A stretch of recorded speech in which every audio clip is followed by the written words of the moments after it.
Good evening, everybody, and welcome to Wednesday Night Live from Courtroom Confidential, the fastest growing true crime news channel on YouTube. Go ahead and fight me if you don't believe me. Today was an absolute blur for me. In both my day job and in preparing for this, it seems like there was a lot of spinning plates I had to keep all very active. But I'm looking forward to tonight because we have something very special in store for you. Lots of fun to get to. I'm going to try to get through all of these introductory notes really quickly because I want to announce that the first case we're going to be talking about is Rex Heuermann. He has now been charged. He is the Long Island serial killer. He's now been charged with his 7th victim.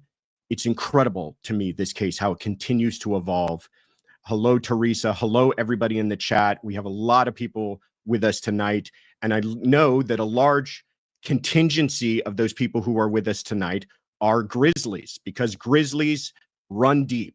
And that is because the special guest that we have with us this evening is Gisela of Grizzly True Crime to talk about Rex Heuermann, because she has done a deep dive. And if you know anything about Gisela, you know that when she does a deep dive, it's like a deep dive like you've never seen before. And I watched some of it earlier today on the Rex Heuermann case, and it was fantastic. And it was tremendous amount of research and time and energy that she put into that.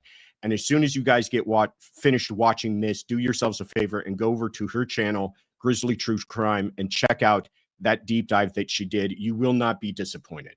So that's the first thing we're going to get to. As always, we have a poll of, if we have time left after speaking with Gisela, of the other cases that we're going to try to get to if we have time, and those are Luigi Mangione.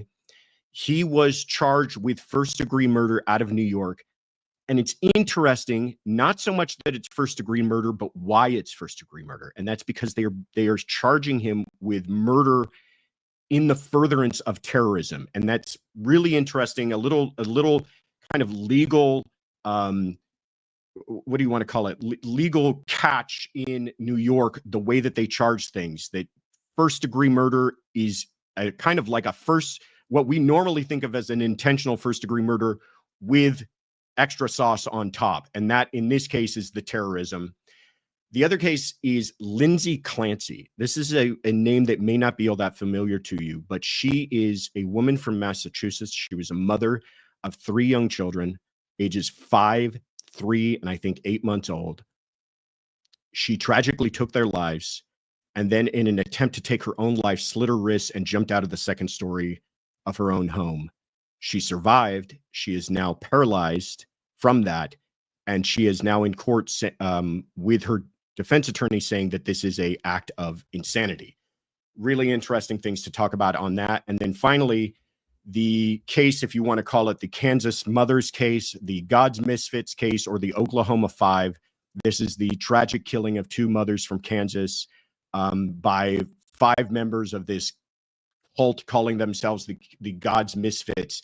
That preliminary hearing took place over the last couple of days, so we can get into that. Those are the 3 that we'll get into. And of course, we always have an announcement at the end. Stay tuned for that. And really quickly, I just wanted to give a special shout out and thanks to the people that I wasn't able to thank from last week who gave us gifts. You are all wonderful, and I appreciate you, and I will never miss an opportunity to thank you. And that was Pammy, DK, Black Witter, Robin Hood, and Jody Arrington. You guys are all fabulous. All right. Without further ado, and that was a quick intro. I get a little bit of grief sometimes for these intros, but that was a quick intro, and mainly because I don't want to keep our special guest waiting. Everybody, hey Gisela, how are you? Hello, it's nice to see you. Thanks for having me back on. It's very nice to see you. I love talking with you. I appreciate everything that you do for this channel and helping us and promoting us and bringing along all of the Grizzlies to shout at us in the chat. And more than anything, I appreciate that it is 2 a.m. in the morning, your time, as you're doing this, and you look fresh as can be. So thank you so much for being here. I appreciate it. It's my pleasure, and welcome to all the Grizzlies. I see them with their bear emojis. There they are. There they are, running deep as always. So You did a deep dive into this. Do you want to give us, I mean, I don't want to put you on the spot, but give us kind of a quick overview of what is happening with Rex Heuermann. And by the way, I've heard now the investigators or the prosecutor pronounce it as Heuermann. Have you heard that? Heuermann something. I'm going to pronounce it Heuermann. Also referred to as the Gilgo Beach killer or the Long Island serial killer or LISK. But this man now is good for, according to prosecutors, 7 dead bodies, and that number may be even growing. But tell those who are not all that familiar with exactly what this case is about. So this case, the investigators thought there was a serial killer operating in the area of Long Island, New York, and maybe a little bit expanding further since the early 90s. And they just couldn't catch this guy. Later, we found out, it's because there was a little bit of corruption with some of the police officers. And so the special task force was formed in 2022. And within a few months, they already had their eye on Rex Heuermann, who became the prime suspect as the Long Island serial killer, which was unbelievable. So this guy was arrested in July of 2023, and he was 59 years old. And he was an architect working on Fifth Avenue, New York. Very, I'm careful when I say bubbly, so charismatic, bubbly, very chatty, because he actually did an interview with a media company a few months before he was arrested about his business. And so when he was arrested, that was such a shock because I'd followed the case for a long time. I'd only covered it since the special task force was formed, also because that was in line with when I started my YouTube channel. And it was just unbelievable to see this ogre, as they called him, this giant man that they arrested and said, we suspect this is the Gilgo Beach killer, and possibly, because it could have been one or the other, like Gilgo Beach killer and Long Island serial killer. Like, would he be responsible just for 4 of the murders or all of them? Right. And as this case has gone on, press conference after press conference, document after document, now there's 7 charges, which makes him not only responsible allegedly for the Gilgo 4, but now already 3 others, and that makes him a dismemberer. So this case is like, now it's just opened the door to so many possibilities because he has properties in Las Vegas. He's got, he's traveled to Alaska where he brags about hunting bears. I wonder, bears, women, I don't know. Yeah. And he travels a lot. His wife is from Iceland. So it's just, it's a huge case. It's difficult to actually summarize here quickly, without my presentation. Well, I thought that was absolutely fabulous and a great way of introducing us to it. But you're absolutely right. I think why this case is captured a lot of people's attention for some obvious reasons. One, it's a serial killer operating kind of in our time. 2, the number continues to grow. But I think one of the big reasons is what you pointed out, that when they caught this man, this was not somebody living on the fringe of society. This was not a person who had a rap sheet a mile long and had exhibited violence or things like that in the past. He wasn't like, one of your quote unquote usual suspects. Like you said, neighbors described him as just kind of a guy who wore a business suit every day and commuted to work with everybody else. And nobody suspected that he was anything other than just kind of a nondescript, boring person in the neighborhood, lived in a fairly nice middle-class neighborhood, wife, kids, everything else. And now we're finding out that he was incredibly prolific as a killer, but also, like you mentioned, what we're going to discuss this evening, for everybody be a little bit warned, very violent and would perhaps torture, dismember, maybe spend time with these victims ahead of time before killing them. And also the amount of planning that he put into this is pretty staggering. Yes, they revealed his HK 2002 to 04 planning document, something that he had created in 2000. He'd already committed, allegedly, he's charged with the murder before that document was created. And then the 6 others, that have followed since, that he's been charged with. I'm sure there's going to be more eventually. Yeah. And I'd also love to know what he did between 2010 and 2023, because that's just completely a gray area. However, this planning document, oh my goodness, it really is, for me, I mean, I'm South African, I'm living in Switzerland, And I'm watching this, and it's in New York, and it feels like a movie. It's so bizarre to think that It, this guy was in this little Massapequa Park home, his little childhood home, architect. I mean, there were some red flags, but then he's like planning all these sinister things in the home he shares with his wife and kids. And yeah. it's terrible. It's the most sinister, dark stuff, all the things that he was collecting as well, the videos, the fetishes and things he had. It's too much. Yeah, sinister is the right word for it. He's obviously, I don't know if I want to use this word, but he's not an unintelligent man. I was going to say bright, but he's got intelligence. I mean, he was an architect, he was part of the professional world, but you can even see a little bit of that in the way that he took tremendous steps to plan these murders. And we'll get into that document that you referenced. And an interesting thing about that document and showing you, and I'm going to praise the law enforcement here since the task force took over, because I agree with you. They kind of dropped the ball before then. But since the task force took over, they've done tremendous police work, and including finding this document, which was in the recesses of a hard drive. They recovered dozens and dozens of electronics from that home. And in part of your hard drive, this is something interesting, folks, that when you delete something from your computer, that it is not deleted. It is not just gone.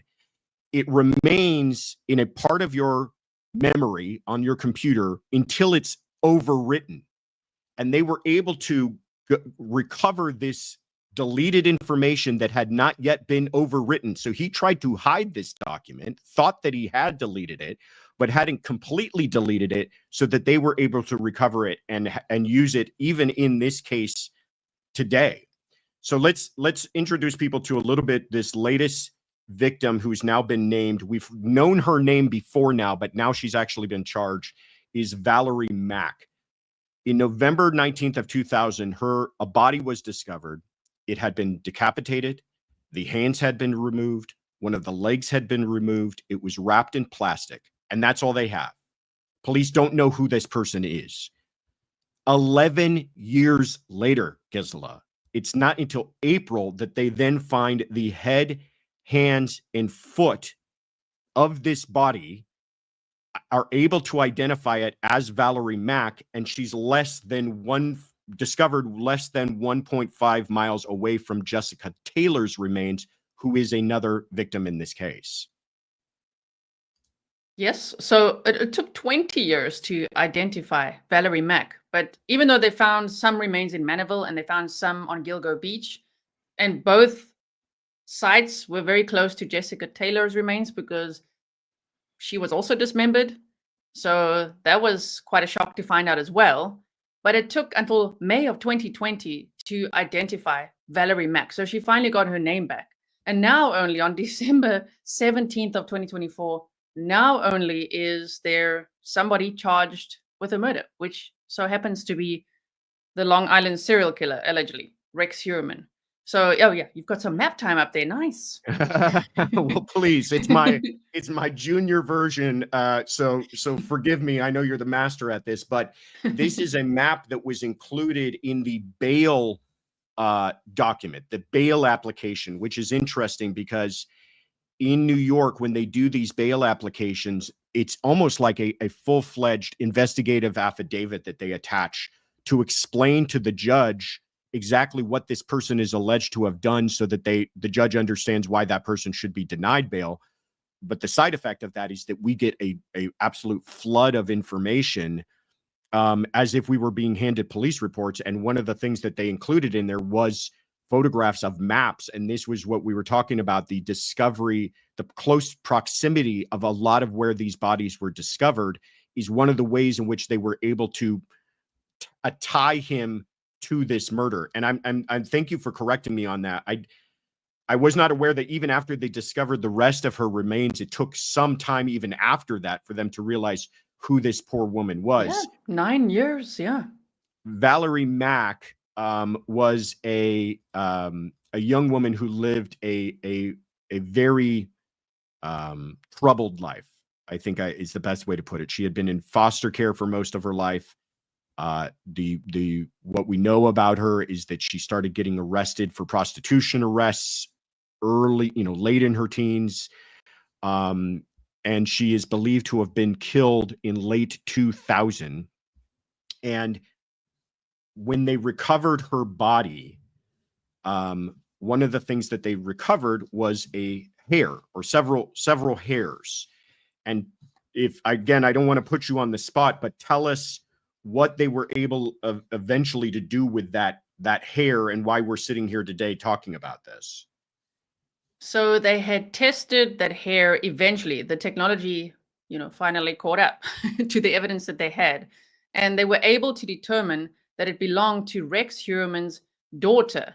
Now, a lot of people go, oh, my word, she created such, sinister art. She must be involved. But she was between the age of 3 and 4 at the time. So it was yet probably another, a transfer from the home, which is amazing that Rex Heuermann's hair wasn't found on any of these victims. It's his family's, family members' hair, his wife or his daughter. In this case, for Valerie Mack, it was his daughter's hair. So it makes me wonder, I've speculated this before, I wonder where he did things. I would hate to think that he, for instance, took like a pillow of his daughter or, was in their room or something like that when they were away. Because most of the time, actually all the time, they say his family was traveling. They were away on vacations or visiting Iceland when he committed these murders. So there we go. That's all the big words. All the mitochondrial analysis and all of this. Yes. And it's very likely to be Victoria Heuermann's hair. Yes. And you make some excellent points. First of all, one of the things that I really appreciate about this investigation and what has been demonstrated here is that they didn't just make steps to show how Rex Heuermann is attached to these murders. They took steps to show how other people could not be attached to these murders. And one of the things they did is meticulously determine that during the disappearance of each of these women, that no one else was in the home. His wife, his children were always at some other location, which makes kind of sense. They would go out of town and then he would go on the hunt. And he would go find some poor victim and brutally murder and torture this person. But as you pointed out, he was meticulous in his perhaps cleaning or disposal or whatever he did, but somehow he missed some genetic material that wasn't his own. And in this case, it was hairs from his daughter, as you pointed out, 3 years old at the time. He's got a 3-year-old in the house, Gisela, while he's out committing these murders. What kind of a twisted mind is that? And imagine how his daughter feels now, learning that when she was 3 years old, her hair was found on the dismembered wrist, of one of the victims. I mean, that is, I don't even know how she's dealing with that. It's really terrible. So they take this hair. First of all, bear in mind what Gisela said. He was arrested in July of 2023. Okay, so he's already been charged with several murders by July of 2023. It isn't until, according to this document here, March of 2024, that they are able to find a lab that they feel is even qualified to take this hair and try to analyze it. And when they do analyze it, they're able to get what is called forensic mitochondrial analysis. I am no genetic expert, but in being a prosecutor and dealing with DNA enough, understand that when we're dealing with mitochondrial analysis, it's not going to give you those fantastic numbers that you always hear about, but it is going to give you something to great certainty, which it does in this case. They're able to determine that they could exclude, this is the point here, they could exclude 99.65% of the North American population, meaning all but, I don't want to do that math, but all but less than 1% of the population could actually qualify to be perhaps a match for this. So as far as anybody would be concerned, this person, the daughter, is likely the person who contributed that hair. But they didn't stop there, because now, again, this is back in 2023, or pardon me, March of 2024. They don't rest there. In October of 2024, they give it to another lab. This lab is able to do what's called an SNP genotype, and they determine that the hair found on Valerie Mack matches the daughter at a rate of 1.31 times 10 to the 356th power. It is likely that it matches her. What that means is that you would have to have a population of 1.3 times 10 to the 356th power, which when I was a prosecutor, the way we would explain that to people is we would say the population of the earth is what are we at? 8 billion? Somebody's going to correct me. Somewhere around there. Yeah. Somewhere around 8 billion, right? How many populations of the earth, how many earths would we have to have before we would expect to see this type of DNA ever replicated again? And when you start to realize that, you start to realize that for all intents and purposes, you have yourself an absolute match here. And so then it wasn't until after this October finding that we're now sitting here in December that they actually bring charges for him against Valerie Mack. That to me, and I want to hear your thoughts, shows patience, shows diligence, shows they've already got him good for 6 murders, but they're not going to stop, and they're probably going to be investigating the other ones as well. Yeah, I think so. I think eventually it's very plausible that there could be, so Asian Doe, Peaches, Baby Doe, and Karen Vergara, at least 4 more added, I would suspect. But I mean, have to find the evidence for it.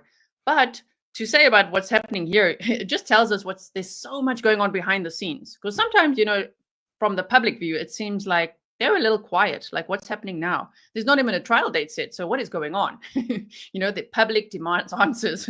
But yet it's like, oh man, whenever they say, oh, we're going to have a press conference, we're announcing a significant development.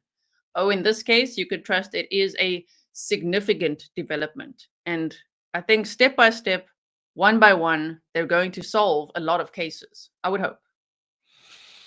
Yeah, I mean, it is amazing how that area was essentially a killing field for him. He would, I mean, it's almost getting to the point where you kind of couldn't walk around, take a hike in that area without stumbling across some human remains. And that's because this man had been placing a lot of them there over the course of, like you pointed out, several decades. Gisela, earlier you talked about HK 2002-04. And this has been referred to by law enforcement as the planning document that he had used. And this is one of several pages of that. But talk to us a little bit more about what that document, what investigators were able to learn from it, and then how they were able to use that document, in fact, to tie him, at least circumstantially, to Valerie Mack's murder in this case. Well, initially when he was arrested, he was charged with 3 out of the 4 Gilgo 4 murders. And they did a 12-day, that 12-day search at the home. But then we saw them go back for a second search, 6 days. And we were wondering, how did that come about? Like, how does that even happen? And it's because of this document. So because of this document, wait, I'm trying to see where it is. He talks about those push pins that he could put into, the wall, and then he could hang cloth and things like that. And so they actually went back to the home, searched, and found that type of evidence. And then with the hairs and things like that found on other victims, they were able to charge him one by one with 4 more murders. So now it's a total of 7. But even, now we know why. It says their foam drain cleaner, they cut out just about the whole bathtub. They were looking at that whole drain. So obviously they're looking for evidence there. The district attorney also said, even with all of this, they have so much more evidence. I think then they can even tell us right now. Obviously, right? The public doesn't know everything.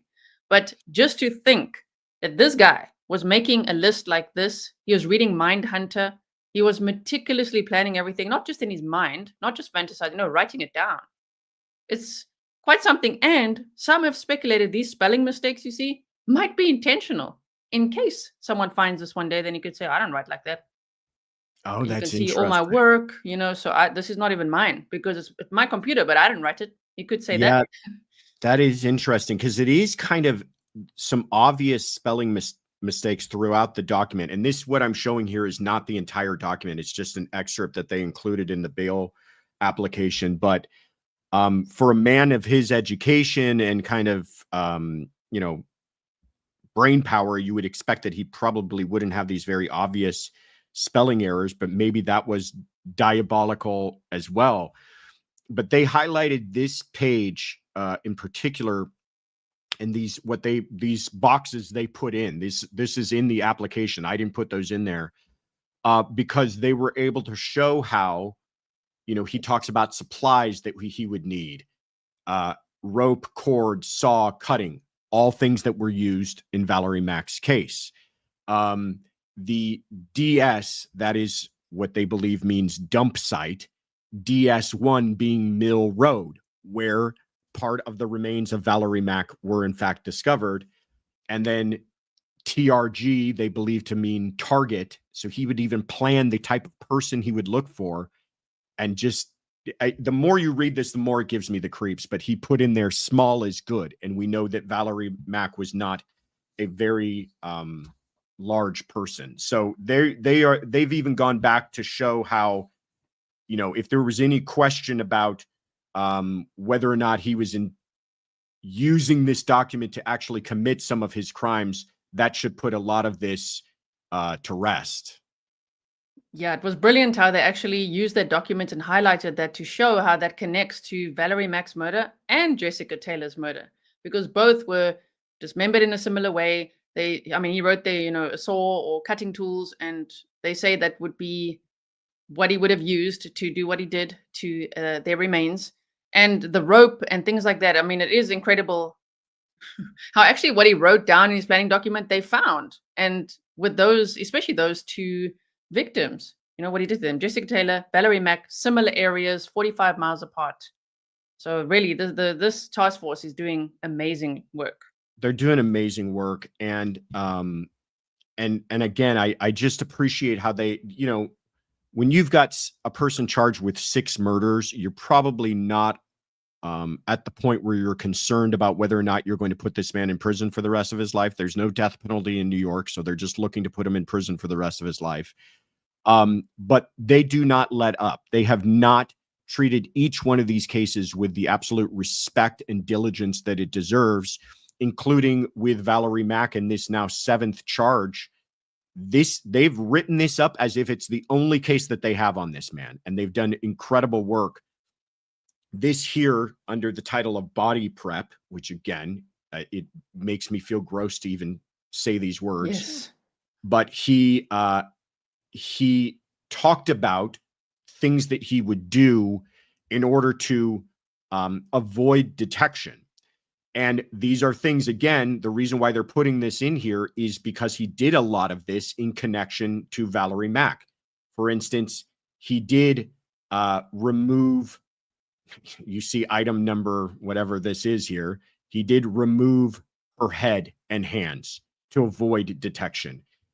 There is evidence that he may have even removed tattoos, which was not the only instance where they believe that he did that, correct? Yes, correct. With Jessica Taylor's tattoo, he'd actually destroyed it, as in I think he made like serrated marks on it and destroyed that. And with Valerie Mack, he actually cut off her foot, you know, from the leg, from the calf down. These are all very difficult words to say. Can you believe the things we're saying? Oh my word. So he did that because apparently she had tattooed her son's name on her, I think it was her left foot. So he removed that, and that was found, those remains, skull, hands, and the foot on Gilgo Beach. I'm going to get a little more graphic, as if we needed that, and talk about, just so people appreciate, to do this type of stuff, removing someone's head, removing someone's body parts, this is labor intensive work. This is not like, you know, I don't know what to say, carving up a cake or something like that. Like, this is something that takes time. It takes great strength. And it takes a quiet place where you're not going to be disturbed for him to do all of this. So they believe that some of this may have taken place in his home, correct? Isn't that kind of the running assumption at this point? That is, especially since they found evidence of push pins being used in his basement area. To me, in my mind, is like a dungeon area, like a torture chamber or something. But it's not how they describe it. They just say in the basement there were push pins used and cloth that he may have put up, and I think that would be, while he's prepping, cleansing, doing all of those things, as you can see on this list here. So I do think he probably committed most of the murders in the home, probably in the basement, while his family was away on vacation. Incredible. And they came back from vacation and didn't suspect anything otherwise. I mean, from what we're hearing from the family, they were completely shocked by all of this, right? It wasn't like they always had a bad feeling about dad, but this caught these poor people completely off guard, right? Yes, and I mean, maybe they thought, okay, he likes Mindhunter, or maybe he likes talking about the Gilgo Beach murders or true crime documentaries and things like that, as many of us do. But they didn't suspect how dark that mind could go, like what he was really up to. So I think it would have been easy for him to maintain quite a facade, and he's this architect and he's going to work and he's taking care of his family. But who would really suspect that? I think it shocks all families. I've never really heard of a family that's like definitely knew he was a serial killer, right? Right. So yeah, this must be quite something in hindsight for them to think about. It kind of starts to remind you of people like John Wayne Gacy and Ted Bundy, these people even people like Ted Bundy was described as being a very kind of charming, affable person that people like to be around. John Wayne Gacy was apparently very popular in his community. I mean, it's just the kind of split personality. I'm no psychologist. I don't know what you call it, but the ability to compartmentalize your life to such a dramatic degree that you can commit horrible, horrible atrocities, wash your hands, walk out the door, and just socialize with people as if you're a normal person. Yeah, it's almost like an addiction that they have that they're hiding. So they've got this facade, and they're yeah, as you say, John Wayne Gacy was very similar actually to Rex Heuermann. I would say those two were quite similar. A lot of people compare Rex Heuermann to BTK. I can see the similarities there too. But John Wayne Gacy also doing construction work and just, hiring people and being just so jovial. But meanwhile, that's what's always fascinated me about serial killers too, and why I wrote books on them, because I was like, how do they compartmentalize their lives like this? I mean, Jeffrey Dahmer worked at a chocolate factory. Didn't work very much. He was a little bit lazy, but still, it's amazing how they can do this. I guess everybody has secrets. These ones, though, are much, much darker. I think you're right, though. I think part of the thrill that they had was the idea that they could do this and avoid detection and have kind of people talking about who this killer could be, knowing all the while that they're the one responsible for it. And it sounds like that was certainly the case with Heuermann, because the last thing I kind of want to talk to you about in this bail application was that they point out that a lot of items they recovered from his home is almost like his own press clippings. It's like he was a movie star that collected his own press, because they found this is a People magazine with the hunt for the Long Island serial killer that was recovered from his home. And here's an article from the New Yorker talking about the 5 of the girls who had gone missing and the serial killer of Long Island, all inside of his home. So they even talk about how his internet search history shows kind of a rise in searches around the time that he would commit a murder, because he would want to know what people were talking about. Yes, I mean, this again, it's just almost cliched, isn't it? When you think of serial killers, I mean, he's literally collecting magazine articles and all these little newspaper clippings and following the case. But also, I think I don't think he would sit there being fearful. You know what I mean? I don't think speculating, psychopaths like this would have much of a conscience, but they don't want to get caught. They don't want to stop. So I think that's also why they follow this so closely, of like, wait, how close are they? Because these Google searches also showed, like, why haven't they caught the Long Island serial killer yet? Why can't they trace his calls? And then collecting all of this. It could also be, as they said, a trophy, a memento, kind of like a scrapbook, remembering all of this. It's terrible. It is terrible. It really is going to give you nightmare fuel. Here's another article, the New York Post. I want to take some questions, and then I'll just show you guys that part of the one of the exhibits attached here, this is that document. This is that H2002-04. And you can see it goes on. It's not just the excerpts I showed you, but it's like about as meticulous as you can, talking about how to commit these crimes and these murders. And the most kind of chilling thing about it is nowhere in there is he explicit. But when you realize in reading this who this was found at, whose home this was recovered from, it gives just this incredible significance to these items that we're looking at here. Yes. What a list. Yeah. All right. Let's take here. Yeah. Okay. CJ says, and this is something I wanted to ask you about, Gisela, is that I saw a special on how poorly this case was blundered early on. Were there truly huge missteps? How much do you know about that kind of initial part of the investigation? I've done quite a deep dive on it, but now, my brain is full. But I remember that James Burke, one of the chief of police or the lead detective, I mean, he was so dodgy that at some point he was a suspect, and he was put in jail recently again, but before that, he was put in jail. And so for attacking someone who stole like a duffel bag out of his car, and they thought he in some way would be connected to Shannon Gilbert's murder, which is, they don't believe she was murdered now, but initially there's a lot of debate around that topic. But they think that he could have been connected to the home where she went missing, and that's what started this whole investigation, Shannon Gilbert going missing. So that was interesting with the James Burke connection possibly there. And I think that I think it was the DA at the time or somebody connected to him higher up as well. Correct me, people in chat, if I'm wrong. One of them was also put in jail. So yeah, there was a lot of corruption, a lot of missteps in the beginning. And it just seemed like they didn't really care. And many of them were engaging in, how do we call it? Like soliciting sex workers, And so that's what they were trying to hide. So it's not like they were trying to solve the murders of sex workers. It seemed like they didn't care about them at all. As much as that's just work, and they're human beings, and they should care.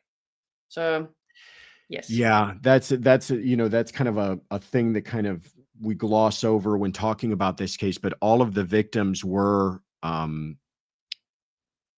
do you want to call them, prostitutes or sex workers, living really, really high risk lifestyles. And the sad state of affairs is that those people are kind of easily forgotten sometimes. Sometimes they don't have family around to continue to harass police and say, why haven't you found my daughter? And many times they go missing and nobody seems to really care or ask enough questions, and the police are kind of fine with that. Really, really tragic that he probably, I don't know, but there may have been a chance he could have been stopped earlier had people cared more about it. Yes, him and many others, Yeah. John Bitrolf and many others that operated in the area and all across the world as well. Lee T says, do you think there's a chance that there may be some Manhattan victims who also or also who haven't been tied in yet? What do you think, Gisela? It's interesting because he worked, in architecture and construction. So people have wondered if, what if he was burying remains in concrete, or you just never know. What is he up to in the city? I don't know. So would there be some in Manhattan? Possibly. I think there could be some in every state, especially that he traveled to and owned property in. And for people who aren't as up to date as Gisela on this, that he worked in Manhattan, and they were able to track his phone or burner phones that he would use. Let me be very specific. Burner phones that would contact the victims could be tracked to locations in Manhattan, that they also felt that he could be placed in Manhattan at that same time, and that he may have contacted some of these women in Manhattan. But if the question is, do we expect that he hid bodies in Manhattan? Yeah. Maybe not, given that where the location he chose was kind of remote enough that people went undiscovered for some period of time. Yes, correct. And that is actually good that you bring that up, because I understood the question the other way around. Yes, what if there's bodies in Manhattan? No, but many of the victims he actually picked up in Queens, in Manhattan, at the subways, in the city. So yes, and the two victims' families that he taunted was Maureen Brainard Barnes and Melissa Bartholomew. So that's a whole nother aspect to him as well. Yeah. This case, by the way, I'll say it again, check out Gisela's deep dive on this whole thing, because the way they put this case together is really tremendous too. And I'll give a shameless plug that we did a case notes episode on it.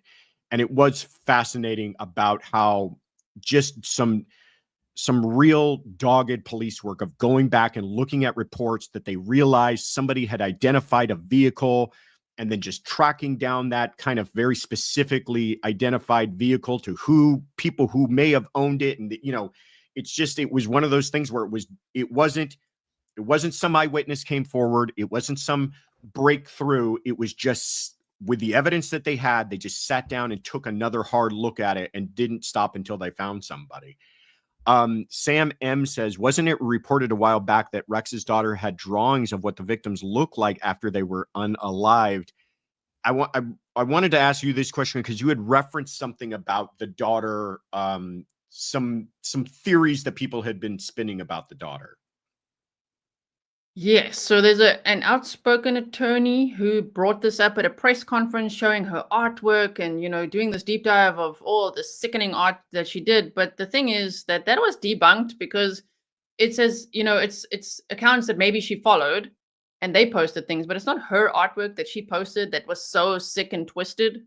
Her artwork was actually quite beautiful from what I saw. So even if her artwork was sinister, it still doesn't mean she's involved, in the murders, like with her dad.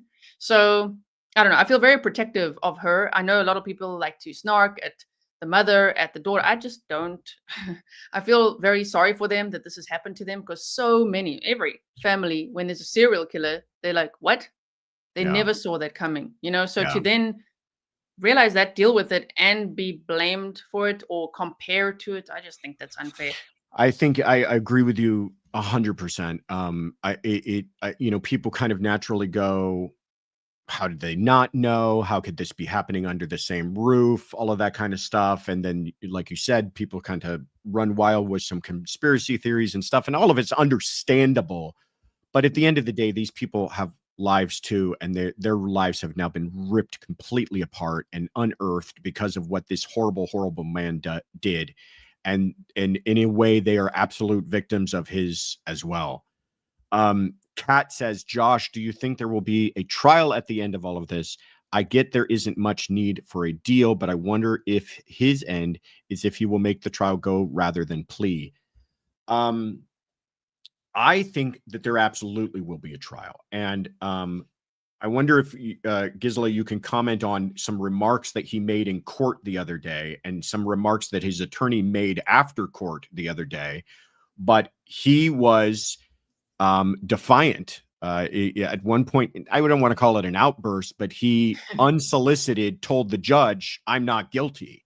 And that to me is the words of a man who intends to fight this and intends to see his day in court. And from what we know about him, maybe that's part of, what he gets off of his own celebrity. Maybe this is all part of it too. What do you think? Yeah, I think he wants to keep his fetishes and things, interests a secret. But then also that ego, man, I think he is going to fight it. I don't think he's the type to confess, just based on what I'm seeing so far.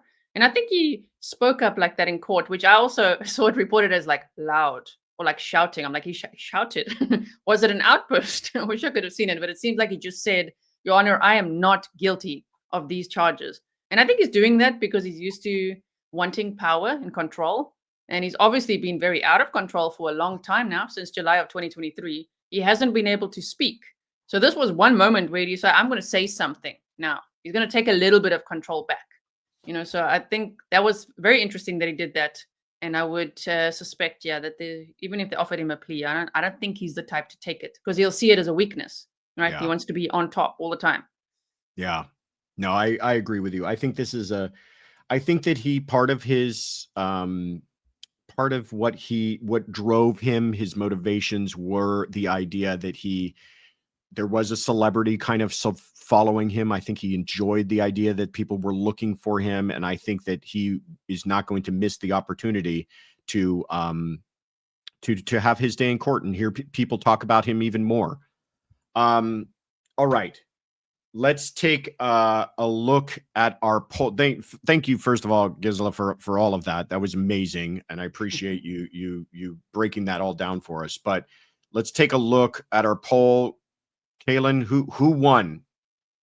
Where do we stand on this thing? She's saying, "Give me a second."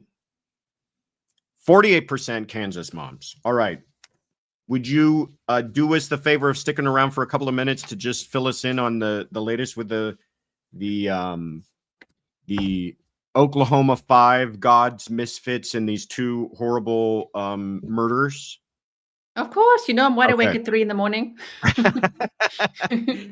a.m. Okay, so just briefly for everybody who's not quite up to date on this is about the horrible murder of 2 mothers. Their names were Veronica Butler, she was 27, and Jillian Kelly, she was 39 years old. They disappeared on March 30th of this year. Their bodies were found in April, buried in a freezer.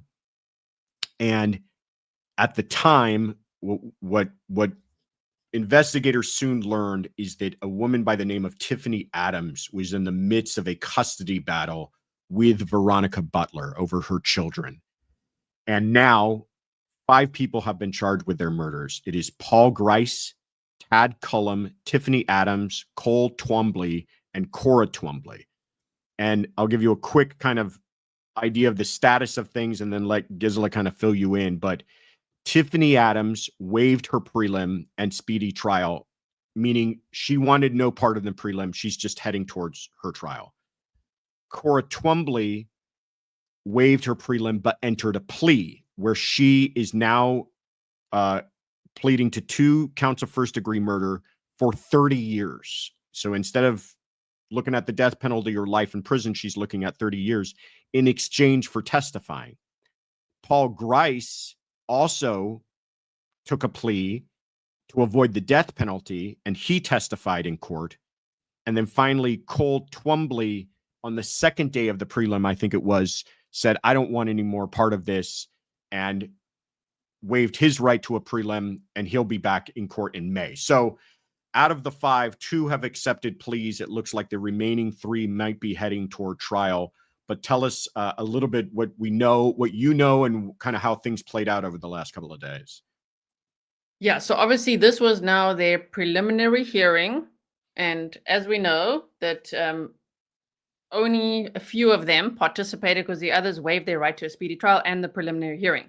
And that actually, apparently it surprised everyone, including Tiffany Adams's partner. He was surprised. Apparently, on X, they were saying that his neck went all red and he was like, what? So this group, I was wondering from when they were arrested, when will these 5 turn on each other? And from all of this one taking a plea and this one doing this, and that's what's happening now. And it seems to me they found a little bit the person that they've silently agreed to blame, the youngest one, Paul Grice. So they kind of want him to be blamed for both murders. They were trying to push him in this preliminary hearing to admit that he is actually the one who murdered both of the women. But he wouldn't admit to that. He admits to murdering, I just want to make sure, Veronica Butler. And they want to say that no, he also murdered Jillian Kelly. So it's just the details that came out of this preliminary hearing are really shocking. Again, with every document, with every deep dive, it gets worse and worse. You would think it's a custody battle. They had taser guns, okay, and then maybe they shot them, which is already bad enough. But it's not just that. They stabbed them multiple times, like 30 sharp force injuries, taser marks, ropes, all kinds of things. They went completely overboard.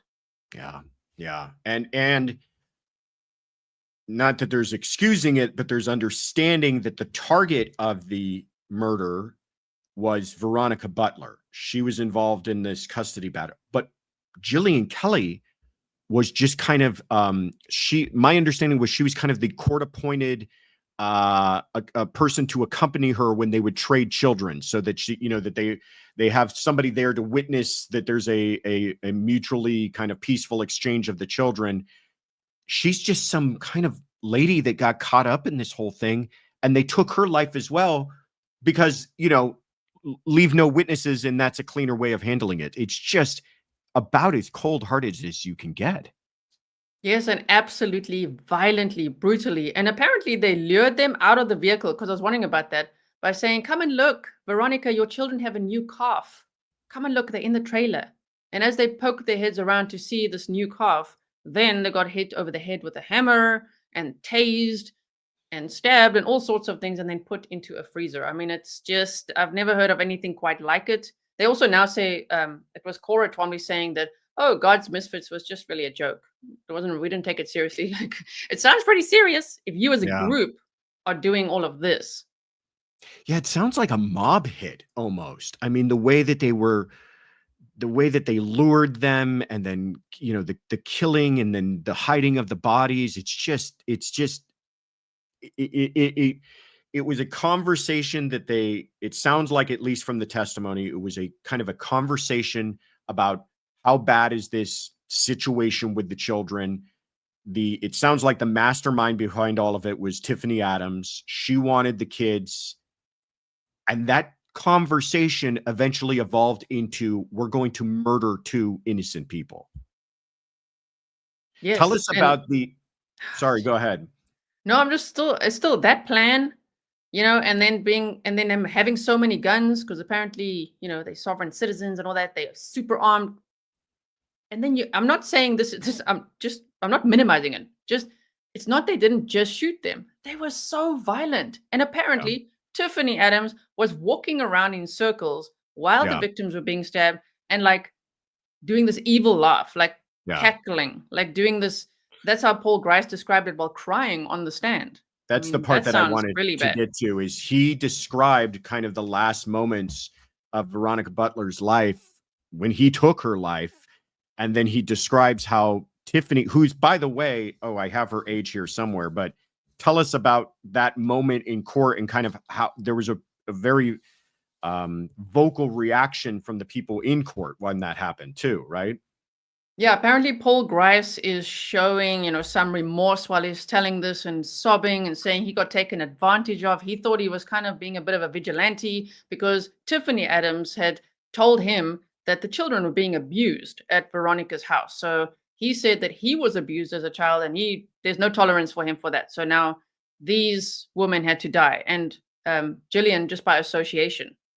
But when he described how Tiffany was walking around as these murders were being committed and just doing this evil laugh, I mean, he was sobbing. He said he was so disturbed. It's the most chilling thing that he's ever heard. And that's saying a lot for someone who is involved in at least one of 2 very violent murders.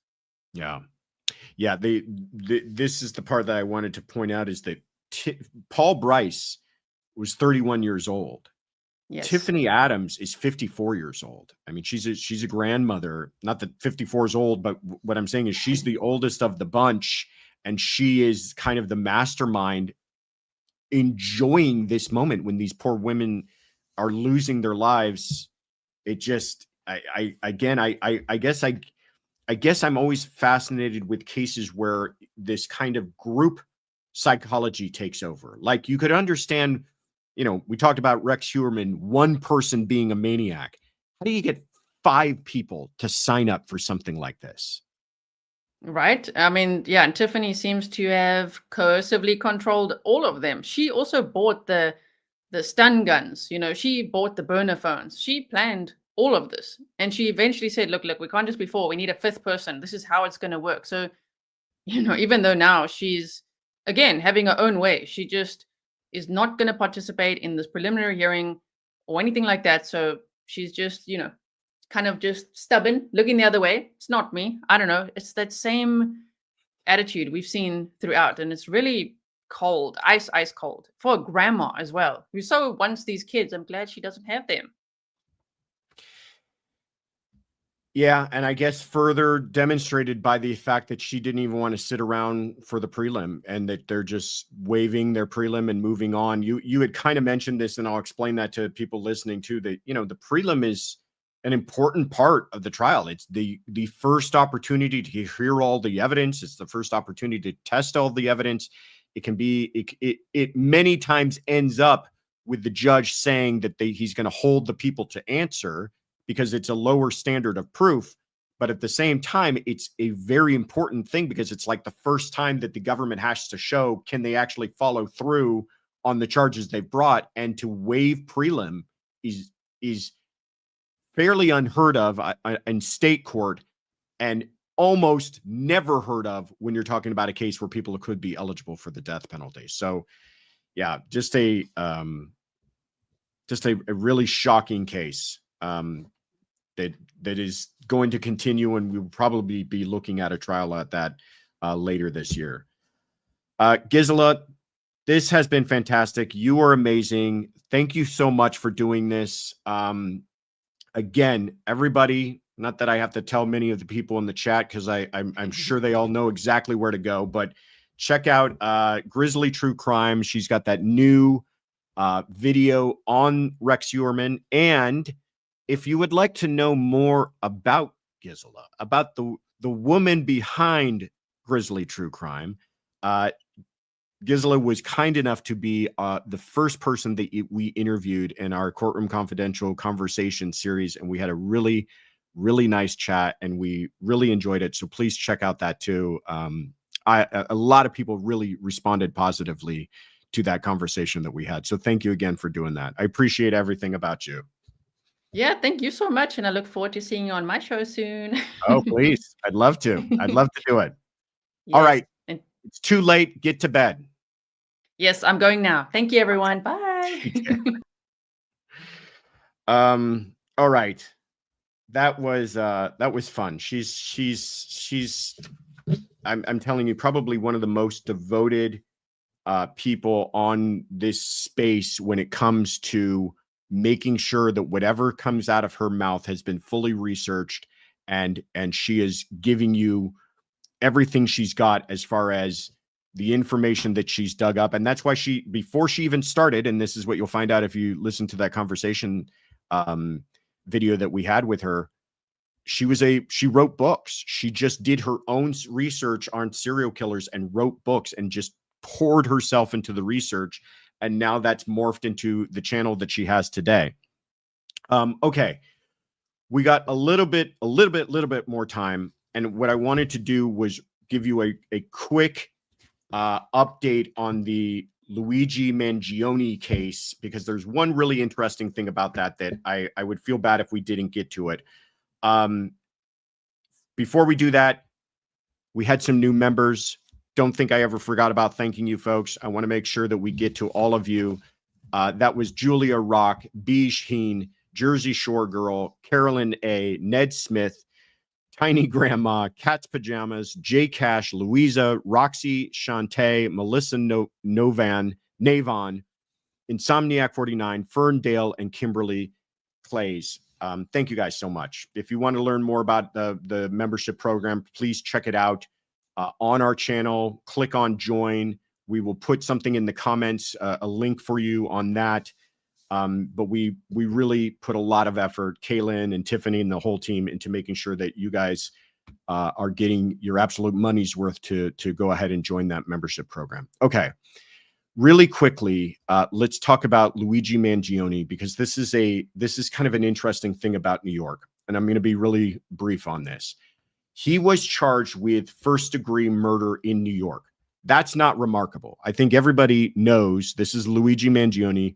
He's now been alleged to have been the person who executed on a New York street the United Healthcare CEO in the middle of a busy street, shot him in the back, was on the run. This was all over the news for several days.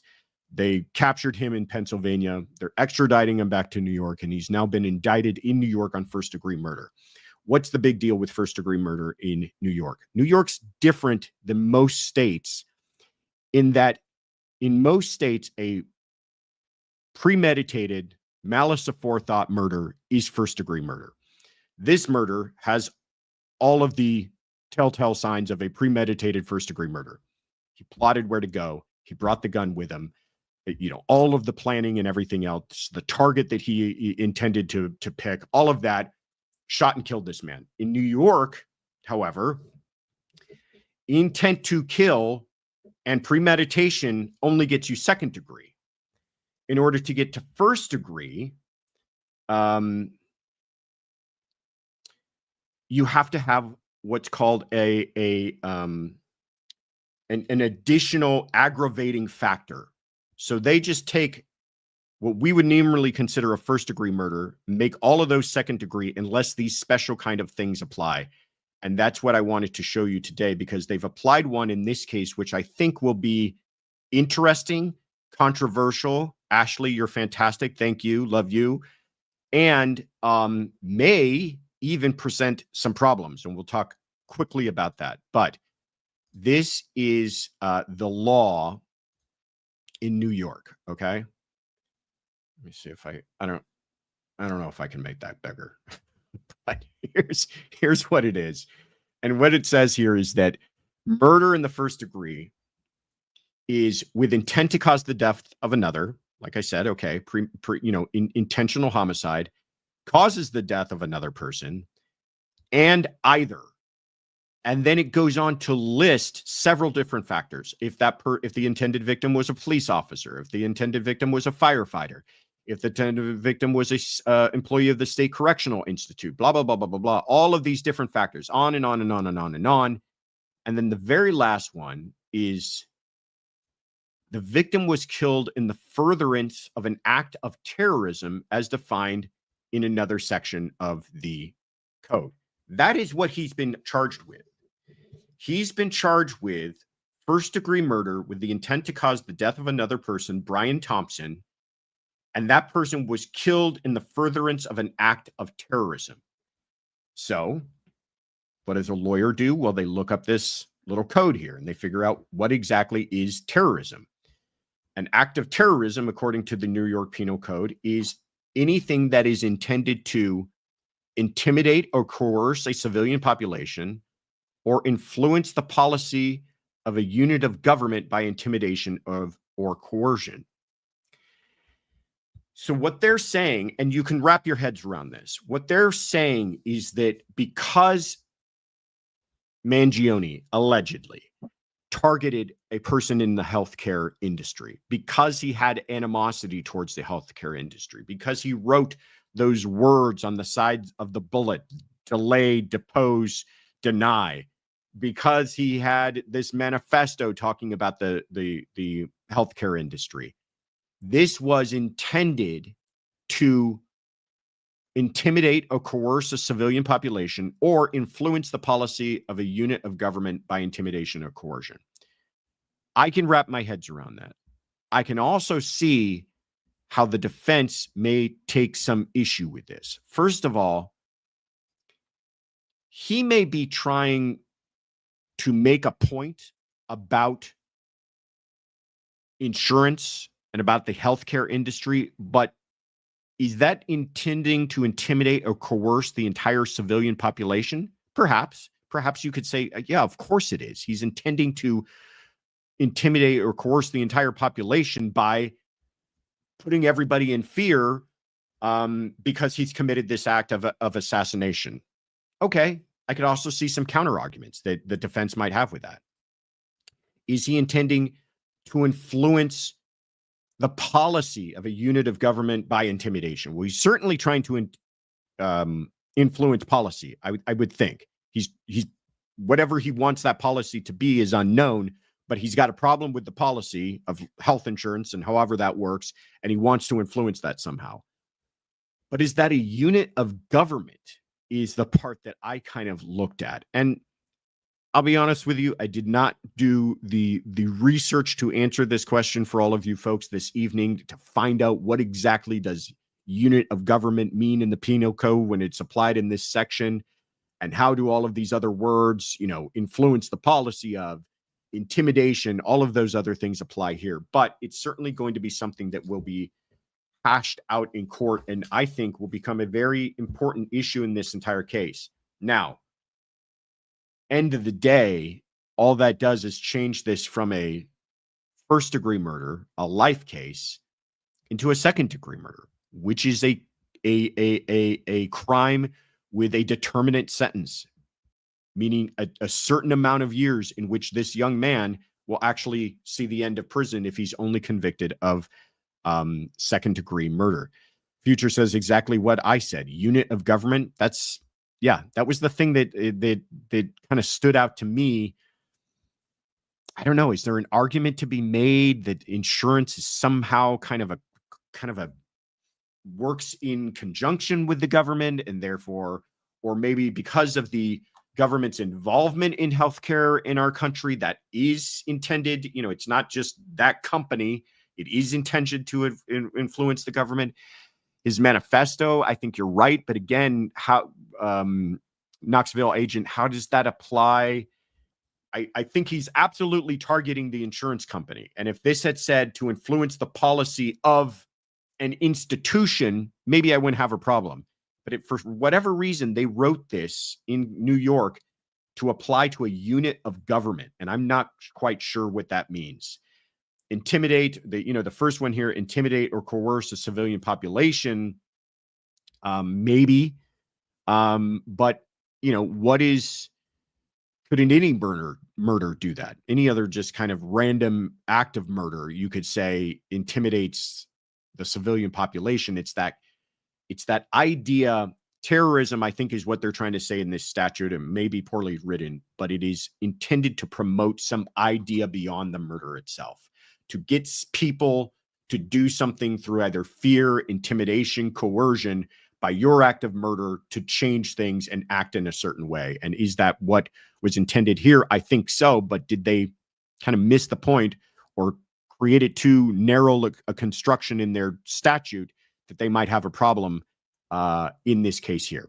I don't know. I'm not trying to get all conspiracy theory and get us all worked up on this thing, but it was something that I thought was interesting that I wanted to make sure to take a few minutes to discuss with all of you very fine folks. Farm Girl says, why was he trying to get the government to step in and change the process? Yeah, I think that probably will be the argument that carries the day, Farm Girl, is that the government is not just a bystander in our healthcare in this country. The government is actively involved to some extent in our healthcare and in the policy making surrounding healthcare. And so therefore he is in trying to influence the policy of a unit of government. And that might be enough. CJ, you're wonderful. Thank you. I appreciate all of you. Thank you guys for being around tonight to talk with Gisela. She's fantastic. She's always been such a big promoter of this channel and everything that we're trying to do. And so as much love as I can throw her way, I absolutely will. Couple of quick things before I let you guys go. If you missed it on Monday, we had a conversation with Joseph Scott Morgan of the Body Bags podcast. It was really good. I'm not just saying that because I was the one who was interviewing him. He has some stories that will give you the chills, and he's got some really incredible life that he's led, and it's well worth listening to. I listened to it again. I was the one who sat down with him, and yet I listened to it again and found it to be very interesting just listening to it again. So please check that out if you guys missed it on Monday. Also, like I mentioned when speaking with Gisela, we did an interview with her. If you're a fan of Gisela, you do yourselves a favor and check that out, because she talks about how, did you know she was a pilot, by the way? Did you know she was an author, by the way? All of those wonderful things. So please check that out. We have our normal episode of Courtroom Confidential coming out this Friday, where we're going to wrap up everything from the week. Don't miss that. And then, big announcement, the next installment in our Courtroom Confidential conversation series will come out this Monday. And that is an interview with Ian Runkle from Runkle of the Bailey. He's also a fascinating dude. He's Canadian. He's got a bunch of really interesting thoughts about the way that the Canadian judicial system works compared to the U.S. He's just an interesting guy. We had a really interesting conversation. So that will premiere on Monday, December 23rd at 5 p.m. Pacific, 8 p.m. Eastern. As always, please join us in the live premiere. We're going to chat with all of you. We're going to try to bug Ian to be there as well. He's got some personal stuff going on in his life, but we're going to try to see if we can't get him to stop by and say hi. And I hope that you guys will all enjoy that. Let us know who you want to hear from next. Let us know cases that you're interested in and want to hear more deep dives on. In the meantime, you've all been fabulous for spending a little bit of time with me on your Wednesday evening. And I will talk to all of you soon enough. Take care, everybody.